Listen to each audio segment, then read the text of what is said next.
చాలా ఆర్థిక పరిస్థితిలో ఉంది, చాలా నష్టాల్లో ఉన్నాయి ఇండస్ట్రీస్. ఇవన్నీ ఉంటేనే బేర్ మార్కెట్. ఫండమెంటల్లీ బాగుంది, కంపెనీస్ అన్నీ బాగున్నాయి, కాబట్టి ఇది వచ్చి ఒక మిడ్ కరెక్షన్. అంటే మనం ఇప్పుడు Q3 Q4 రిజల్ట్ చూస్తే అంత డిసప్పాయింటింగ్ రిజల్ట్స్ ఏం లేవు. అదే చెప్తున్నా. Q4 రిజల్ట్ చాలా బాగా వచ్చాయి ఇన్ఫాక్ట్ చెప్పాలంటే కనుక. ఫండమెంటల్ బాగున్నాయి, అన్నీ బాగుంది. అందుకనే సార్ మార్కెట్ షేర్స్ అన్ని విపరీతంగా పెరిగింది సార్. కోవిడ్ టైంలో 70 రూపాయలు ఉన్న టాటా మోటారు 1000 రూపాయలకి వెళ్ళి మళ్ళీ స్ప్లిట్ అయ్యి ఆ కంపెనీ మళ్ళీ డబుల్ గా స్ప్లిట్ అయిపోయింది. ఇప్పుడు 800 రెండు కలిపితే టాటా మోటార్ ప్యాసింజర్ కమర్షియల్ కలిపితే 800 ఉంది, మళ్ళీ 1000 రూపాయలు వెళ్తుంది. రెండు కలిపితే టాటా మోటార్స్ కమర్షియల్ 1000కి వెళ్తుంది, ఇది 1000కి వెళ్తుంది, ప్యాసింజర్ కూడా 1000కి వెళ్తుంది. డెఫినెట్గా వెళ్తుంది. ఎప్పుడు ఎన్ని రోజుల్లో? With in span of 3 to 4 years. మీరు చూస్తూనే ఉంటారు. ఇదే టాటా స్టీలు లాస్ట్ ఒక 2 years ముందే చెప్పాను, 90 రూపాయల్లో కొనమని చెప్పాను. ఈరోజు 200 రూపాయలు, 225 కూడా వెళ్ళింది.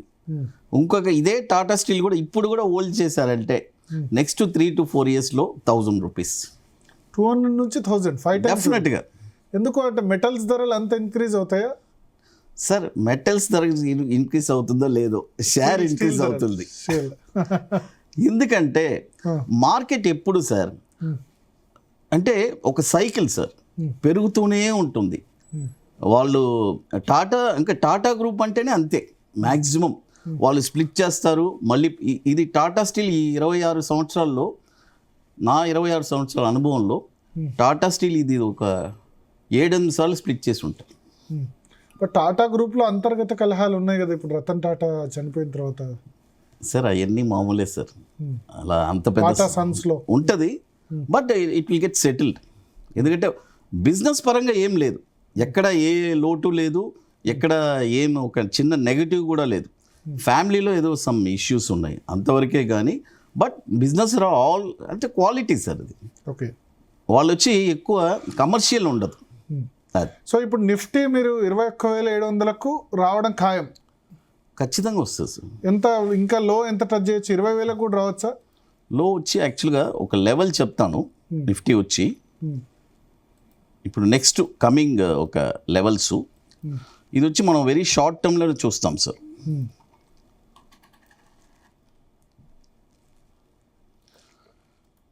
22,700 నాకు తెలిసి ఇది విత్ ఇన్ 3 monthsలోనే చూడొచ్చు, మేబీ 1 monthలో కూడా రావచ్చు.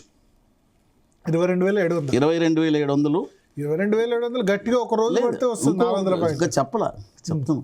22,180, 21,300. ఓకే, ఈ లెవెల్స్ అతి త్వరలో మనం చూడడానికి అవకాశం. అంటే ఈ లెవెల్ దగ్గర వచ్చినప్పుడు కొనమంటారా? 2 లెవెల్స్ చెప్తాను సార్. 22,180, తర్వాత 21,300. ఈ 2 లెవెల్లో కొనుక్కోవచ్చు. ఓకే, అక్కడికి వస్తే మళ్ళీ బౌన్స్ బ్యాక్ అయ్యేందుకు ఛాన్స్ ఉంది. ఎక్కడ దాకా పోవచ్చు? మళ్ళీ ఆల్ టైమ్ హై 26,300కు. ఇప్పుడు ఈ మనకు 2026లో టచ్ అవుద్దా సార్? మళ్ళీ ఆల్ టైమ్ హై వెళ్తుందా అని చెప్పలేను, మళ్ళీ 25,000కి రావచ్చు. 25,000 అంతే. ఎందుకంటున్నానంటే రేంజ్ బౌండ్ జరుగుతుంది మార్కెట్. ఒక లో వస్తుంది, లోయర్ లోస్ కొడుతున్నాడు, మళ్ళీ హయ్యర్ హైస్కి వెళ్తుంది. ఆల్ టైమ్ హై వెళ్ళట్లేదు. ఎందుకు వెళ్ళట్లేదంటే నేను అదే చెప్పాను, ఒక పారామీటరు ఒక 13 సంవత్సరాల నుంచి ఫుల్ అప్ ట్రెండ్లో ఉంది. ఇప్పుడు మాత్రమే ఒక ఎగ్జిట్ వచ్చింది. ఈ ఎగ్జిట్ ఎందుకు వచ్చిందని తెలీదు. ఇప్పుడు దీనికి కారణం FII సెల్లింగ్ డెఫినెట్గా విపరీతంగా అమ్ముతున్నారు foreign institutional investors. Last 24 October నుంచి స్టార్ట్ అయిందంటే ఇప్పటి వరకు కూడా ఏ మంత్ ఏదో ఒక ట్రెండ్ నెలలు కొంచెం ఏదో కొన్నారు, దాన్ని లక్షల కోట్ల రూపాయలు ప్రతి సంవత్సరం అమ్ముతూనే ఉన్నారు సార్. అమ్ముతున్నారంటే ఒక్కో మంత్లో 1,00,000 కోట్లు దాటే సందర్భాలు కూడా చాలాసార్లు ఉన్నాయి సార్. అమ్ముతున్నారంటే వాళ్ళేం ఒక్కొక్క స్టాక్లో పూర్తిగా అమ్మేసిపోలేదు. ఇప్పుడు కూడా మీరు screener.comలో వెళ్ళి చూడండి, FIIs ఎంత హోల్డింగ్స్ ఉన్నాయి. వాళ్ళు అమ్మేది 1%, 2%. కానీ FIIsను DIIs దాటేసాయి అని మొన్న వచ్చింది కదా, 23% బిలోకి వచ్చేసింది రిటైల్ ఇన్వెస్టర్లు. అది ఎప్పుడో దాటిపోయింది. అది ఎందువల్ల అది దాటిందంటే కోవిడ్ వల్లనే. ఎందుకంటే షేర్ మార్కెట్ ఒక అవేర్నెస్ వచ్చింది.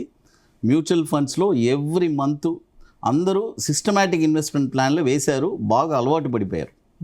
సేవింగ్, ఎందుకంటే బ్యాంక్ రిటర్న్స్ కంటే mutual fund returns very good returns.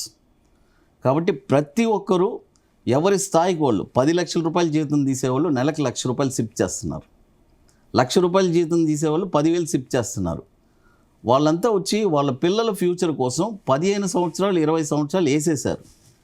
కాబట్టి స్టాక్ మార్కెట్కి ఎఫ్ఐఎస్ ఇప్పుడు వచ్చినా రాకపోయినా ఎటువంటి డోకా లేదు, నష్టం లేదు. డొమెస్టిక్ ఫండ్సే, ఇంతకుముందు డొమెస్టిక్ ఫండ్స్ రావట్లేదు.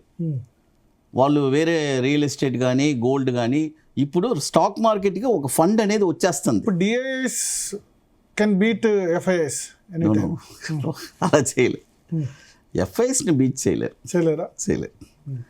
కానీ ఎఫ్ఐఎస్ రాకున్నా పర్లేదు, సరే. అందుకే ఇప్పుడు మార్కెట్ ఇప్పుడు అలా స్టెబిలైజ్ అయ్యి ఉంది. లేకుంటే ఈ పాటికి 15,000 16,000 డెఫినెట్గా. ఇంతకు ముందు క్రాషెస్ వచ్చినాయి చూసారా, అంటే కోవిడ్ అంటే అది టైము, కేతన్ పారెక్ టైంలో వచ్చిన విధంగా క్రాషెస్ లేదు. 2008లో పీ నోట్స్ అని చెప్పి ఒక క్రాష్ వచ్చింది. అలాంటి క్రాషెస్ రావట్లేదు. ఓన్లీ ఇప్పుడు ఈ కోవిడ్ వల్ల ఒక క్రాష్ వచ్చింది. అంతేగాని జనరల్గా మార్కెట్లో ఏ నెగటివ్ ఇలాంటి న్యూస్ వల్ల క్రాషెస్ ఏం రాలేదు. ఇది 2008 తర్వాత. ఓకే. అది